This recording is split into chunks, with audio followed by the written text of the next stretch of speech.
Hi everyone, Aaron here for Zollotech, and iOS 26 is just about a day or so away at this point. Maybe it's out by the time you're watching this video, but I wanted to help you prepare to update for just peace of mind to make sure everything's ready to go in the background so you can experience all the latest features.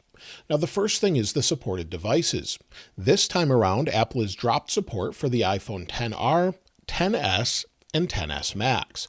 So if you have a XS Max, you won't be able to install this update. However, there should be some updates that you can install, such as iOS 18.7, and hopefully we'll get support well into 2026 for older devices as well, and beyond, depending on which device you have. So you won't have the latest features on the XR, XS, and XS Max, but again, you can expect some updates from there.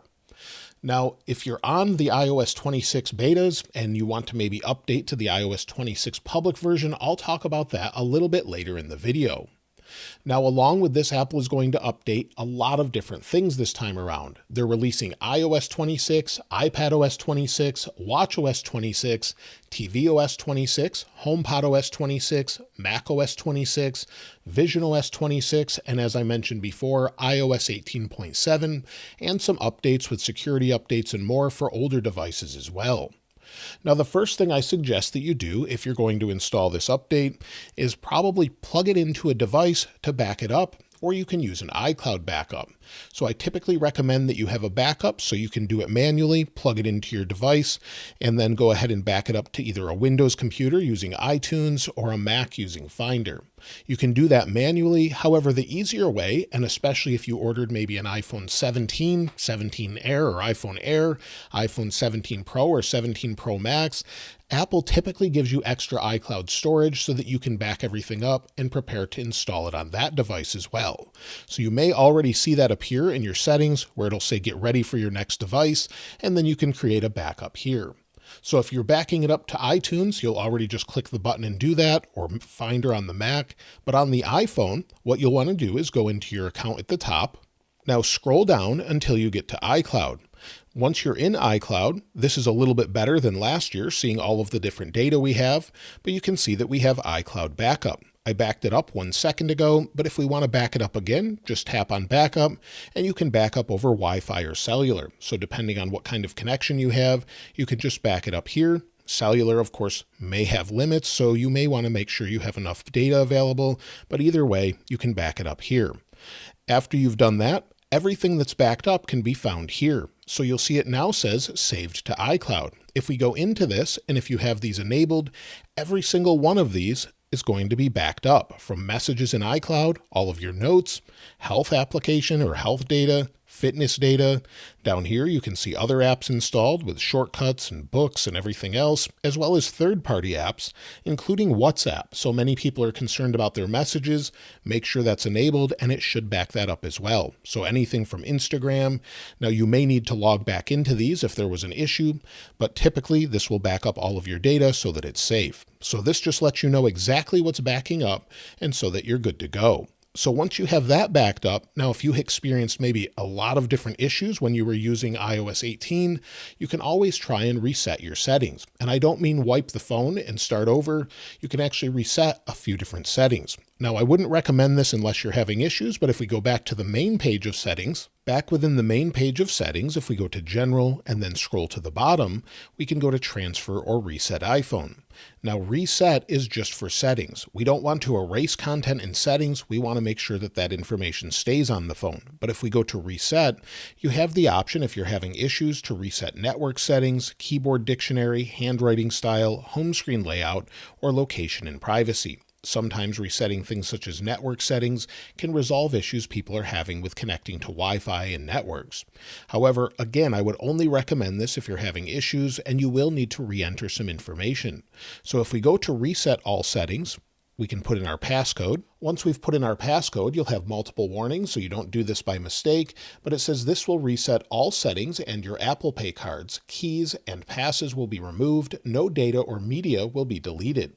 So again, you may have to re-enter some of the information or re-add your cards, but this sometimes can help. I would not recommend this to everyone though. So just keep that in mind, as it's something you could do if you are having a lot of odd issues.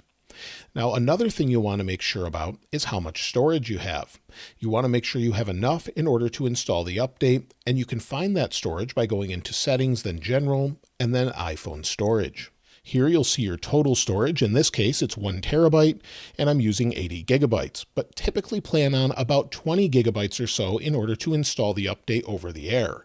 So as long as you have enough storage, 20 gigabytes, you're good to go. If you don't, you'll want to review large attachments and also review some of these applications. You may want to consider offloading the application if you don't have enough storage, maybe removing an application that you could come back to later that's taking up a few gigabytes. For example, maybe a game that you don't play a lot, maybe iMovie.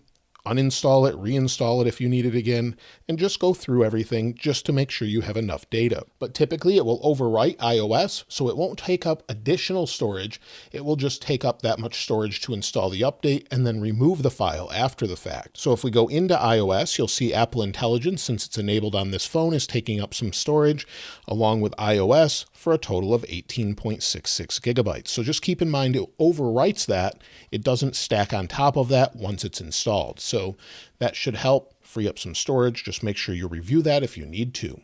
You'll also want to make sure that you have plenty of battery charge when you go to install the update. Now, typically I recommend around 50% or more in order to install the update, although you can install it with less at this point. But typically I recommend that because after it installs that update, it's going to have to process a lot of information in the background. And if maybe you're out and not able to charge at that point, you'll want to make sure that you have enough battery to get home to where you could charge and be good to go after that. So if you have closer to 100%, or the higher it is, the better at this point. After you install the update, expect battery life to be fairly bad for a couple of days, and then it will improve as time goes on and it finishes processing in the background. But again, just make sure that you have enough so that you can get through the day, but typically around 50%. But if you have a charger nearby, you're good to go either way.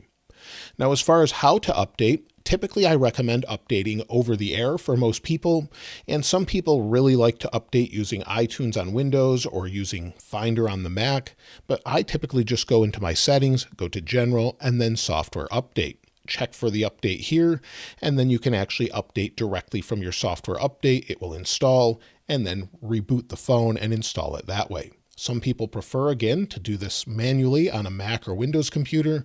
That's fine, but I haven't really found any advantage to it unless you're having major problems. Finally, if you're on a beta and you're wondering if you should turn it off now or what you should do in order to get the final version, well, we don't really know 100% until Apple actually releases it. But typically you'll want to just turn off the beta, and since this releases on Monday, or maybe it's out by the time you're watching this, just go into your settings, General, and then Software Update if you're already running iOS 26 betas or RC, and turn this off. Once it's off, if there's another update with a new build, it will show up. If there's not, you already have the update. The iOS 26 release candidate, or RC, is the final version unless there's additional issues. I suspect there will be another build number just because there are a few bugs here and there, and they'll need to work through that. Of course, you don't have to install the update right away. You can wait and see if there's complaints over the few days that it's out, or you can try it out right away. If you really want the most stable experience, you may want to wait until iOS 26.1, which is usually about a month or so away. But either way, hopefully that helps you get peace of mind getting ready to install iOS 26, and I think the overall update is pretty nice. It takes a little bit of time to get used to, and I have a full video coming out for that as well, going over every new feature, how you can try out all the new features, the new liquid glass look, and everything else. Let me know what you think of iOS 26 in the comments below if you're looking forward to it, and of course I'll link this wallpaper in the description like I normally do. If you haven't subscribed already though, please subscribe, and if you enjoyed the video, please give it a like. As always, thanks for watching. This is Aaron. I'll see you next time.